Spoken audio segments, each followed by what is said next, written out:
Number one, Ibble Dibble here.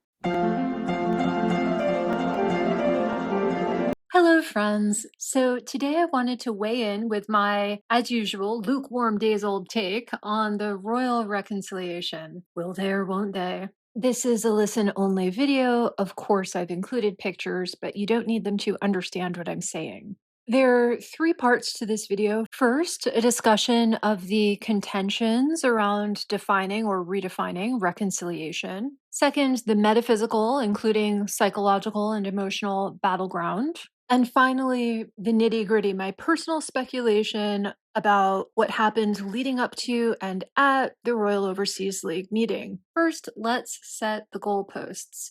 What exactly do people mean by reconciliation?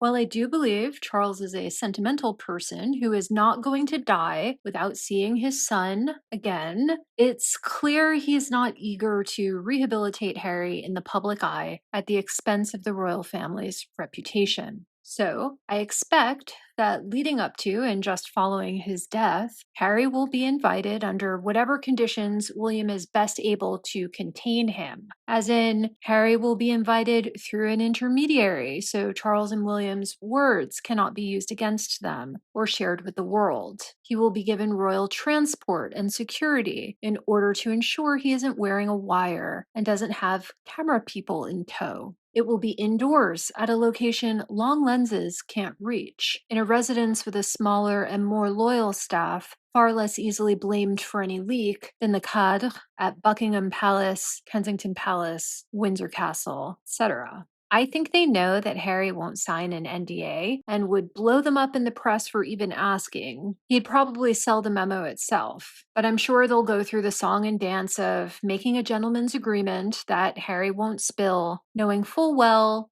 he will.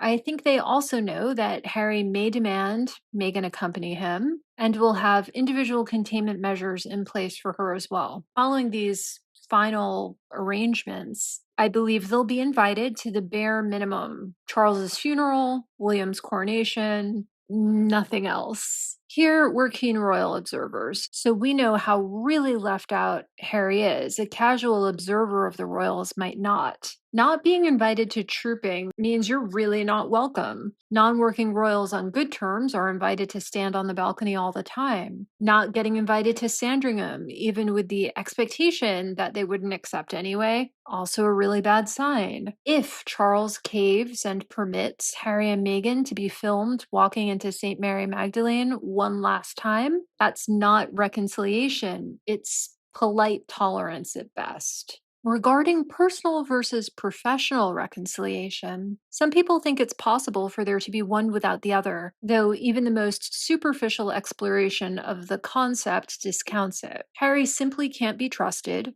Therefore, he can be trusted neither publicly nor privately, neither personally nor professionally. Team H&M keeps splitting this baby in their usual pity ploys. Harry says he wants personal but not professional reconciliation, then invites the King and William to Invictus. Harry says he just wants to be a private family member, but never fails to follow up by moaning about how losing Meghan was a great loss to the Commonwealth and the royal family should really rethink it. Or how he's happy to stand in for his father if he's really so sick. Pushy, pushy. It's clear to me that Harry doesn't actually care if he achieves personal or professional so-called reconciliation. I say so-called reconciliation because that's not what he's actually seeking. He's seeking redemption. He's using the word reconciliation and hoping we conflate the concepts to throw yet more blame on his father and brother and frame them as the transgressors, when we all know who started this.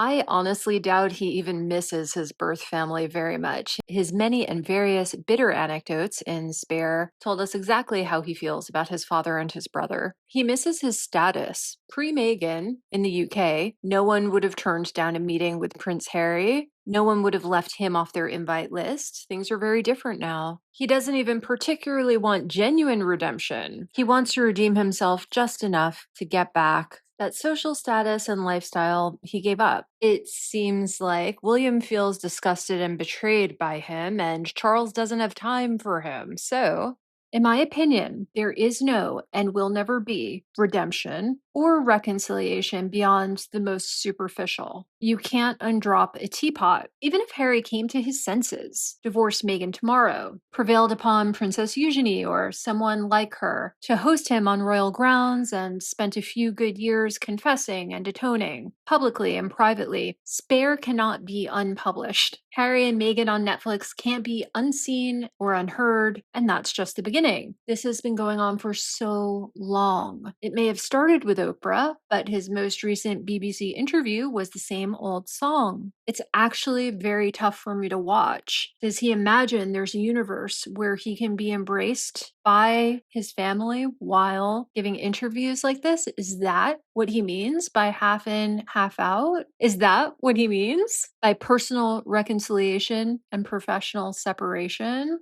Quelle horreur!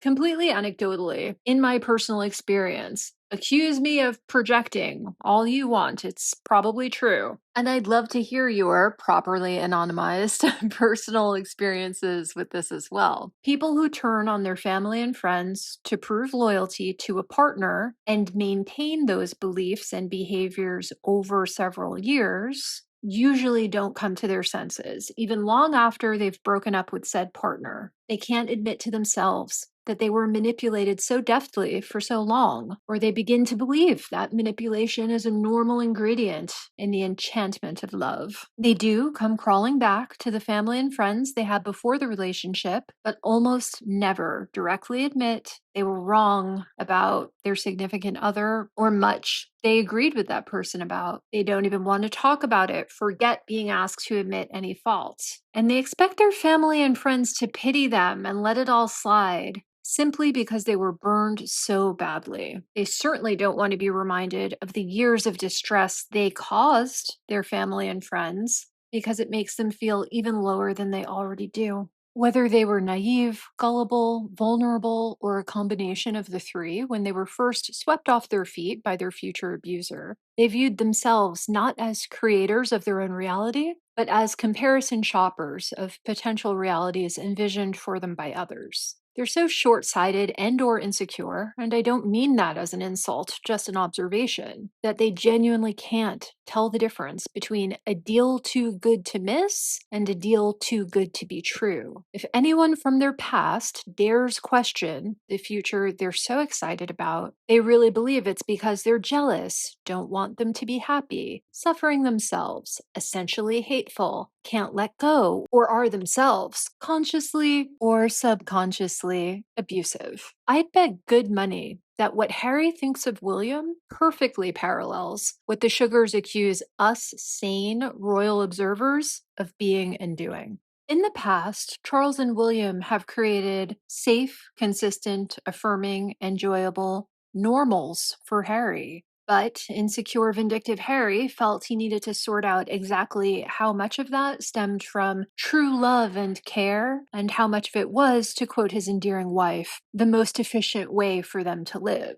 I actually think that's what he's trying to prove to himself and all of us by standing by Meghan even when she's acting her worst, which is so much of the time. His love is childlike and pure, unconditional, better than ours, and better than the royal family's. So, in some sort of deranged A/B test, he excused himself from all filial and fraternal obligations, personal and professional, then got surprised when instead of benefiting from experimenter effect, his life suffered from observer effect. Can you tell I finally saw Oppenheimer this week?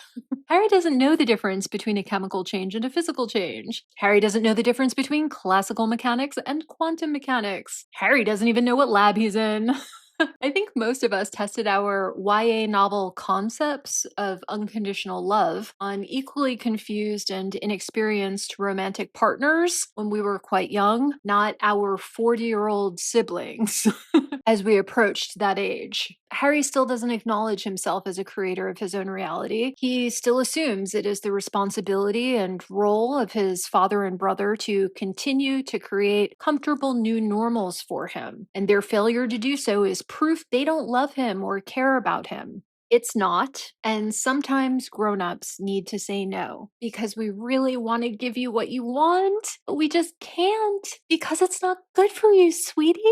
Megan can wax delirious about kintsugi all day. It's still a broken teapot. Harry can pretend the teapot was ugly to begin with, and so it being broken doesn't make much of a difference. But if that were true, he wouldn't be gluing and sniffing and crying and sniffing the glue and crying some more. Here's what I really believe happened with the Royal Overseas League meeting. I believe Charles called the meeting, not Harry. And given it was a meeting between their respective comms teams, it had nothing to do with personal reconciliation. My best guesses are 1. Charles was exploring ways to make an Invictus appearance work. No matter what's going on with Harry, Charles will show up for his people, his subjects. Perhaps he'd want to handle a trophy ceremony or arrange for one of the younger, minor royals to attend. Someone like Lady Louise and her boyfriend from school would signal polite reconciliation without redemption. Perhaps in his generosity, Charles would even like to give the younger royals the chance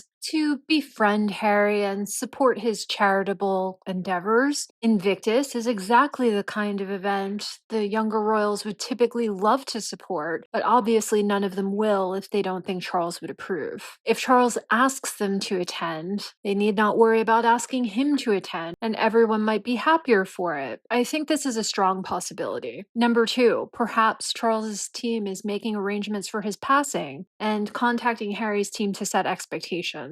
Royals generally, and Charles specifically, always downplay their illnesses so as not to worry the public. Charles didn't have cancer until he definitely did. It was curable until it clearly wasn't. Apparently, now Charles's cancer is incurable, but he'll die with it, not of it. But him saying so almost frightens me more because I've learned to read between the lines. My first reaction was, oh no, he's dying of it. I really like Charles. I want him to be king for a long time. If they admit to funeral planning, but call it routine funeral planning, set your clocks. William will be on the throne in a year. I'm very afraid it was this. Possibility number 3. Charles was doing a little reputational maintenance and decided it would behoove him to appear to be a magnanimous, virtuous, sovereign, and loving father by seeming to be attempting reconciliation with Harry without actually, 1, doing so, because that bridge is burnt, or 2, making any grand gestures which might be perceived as admission of guilt. And Harry doesn't deserve anyway. I wonder if, when he left the royal family, Harry knew or cared that he'd never attend a state dinner or stand on the balcony ever again.